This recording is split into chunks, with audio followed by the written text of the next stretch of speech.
Get ready for the countdown. 10, 9, 8, 7, 6, 5, 4, 3, 2, 1, 0.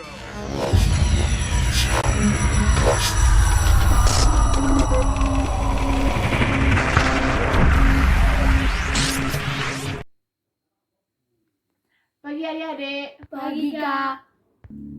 Kok keras banget sih? Sekali lagi ya. Pagi adik-adik. Pagi, Kak. Nah, harus gitu dong. Kita harus semangat. Kabarnya gimana? Baik kah? Baik, Kak. Oh, baik semua ya. Bagus. Nah, kita langsung masuk aja ya ke materinya. Materi kita pagi ini tentang organ tubuh manusia bagian dalam dan kita pakai sehari-hari. Ada yang bisa jawab?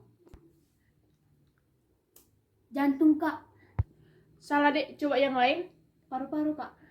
Masih salah dek, yang lain? Lambung, Kak. Kakak kasih bocoran ya. Ini kita pakai untuk berpikir. Otak.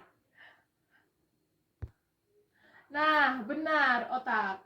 Otak adalah sebuah organ yang berada di kepala sebagai pengendali semua fungsi tubuh manusia, termasuk mengendalikan pergerakan, perasaan, sensasi, dan pikiran.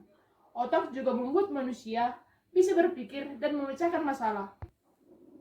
Nah, untuk mengetes apakah otak kalian seimbang, kakak punya permainan nih.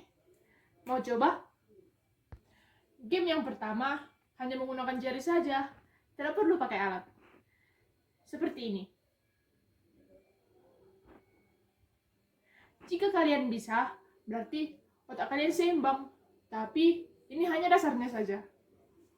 Sekarang kita coba sama-sama ya.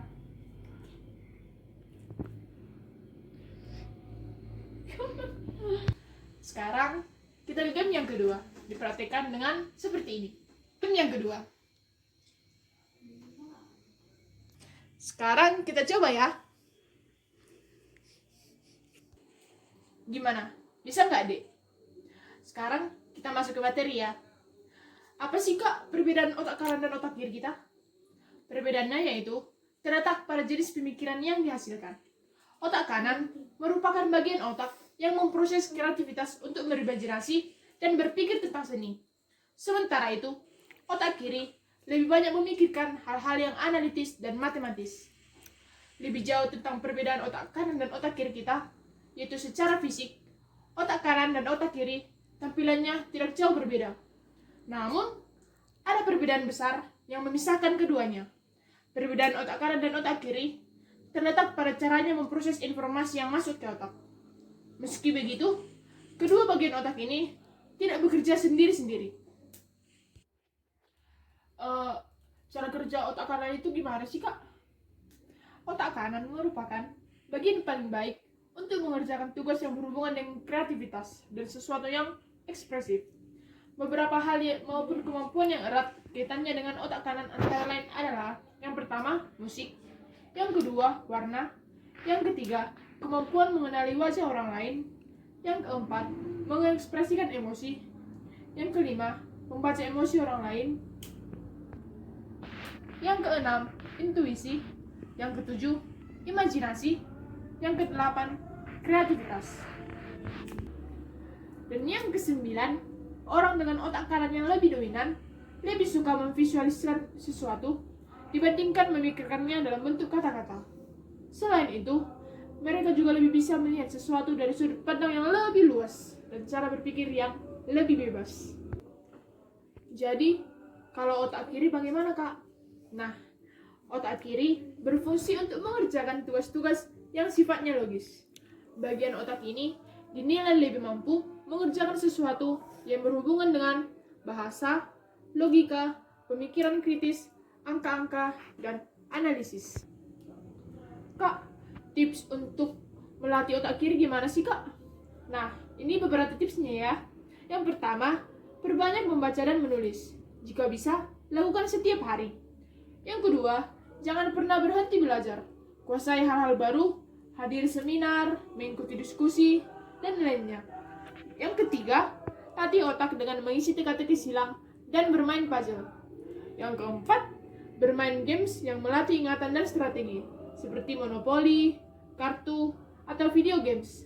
Dan yang terakhir, jalani hobi baru yang membutuhkan fokus. Nah, kesimpulannya, kakak dapat kata kunci baru nih. 2 lebih baik dari 1. Kenapa? Otak kanan berfungsi mengikuti arahan, sedangkan otak kiri berperan dalam fungsi bahasa. Namun, bukan berarti salah satu sisi otak jadi lebih dominan. Kesimpulannya, otak kiri dan otak kanan berperan aktif bagi manusia dalam kehidupan. Oleh sebab itu, jangan pusing-pusing mencari mana yang lebih dominan atau memilah fungsinya secara terpisah. Alternatifnya, maksimalkanlah fungsi keduanya secara sinergi. Jadi bagaimana, Dek? Sampai sini paham kan? Paham, Kak. Jadi, kita nggak perlu pusing, aku ini otak dominan otak kanan atau otak kiri sih. Jadi, akan lebih baik jika otak kita sama-sama dominan dan sama-sama seimbang. Baiklah, sekian untuk materi hari ini. Semoga adik-adik paham tentang materi keseimbangan otak kanan dan otak kiri kita. Sekian dan terima kasih.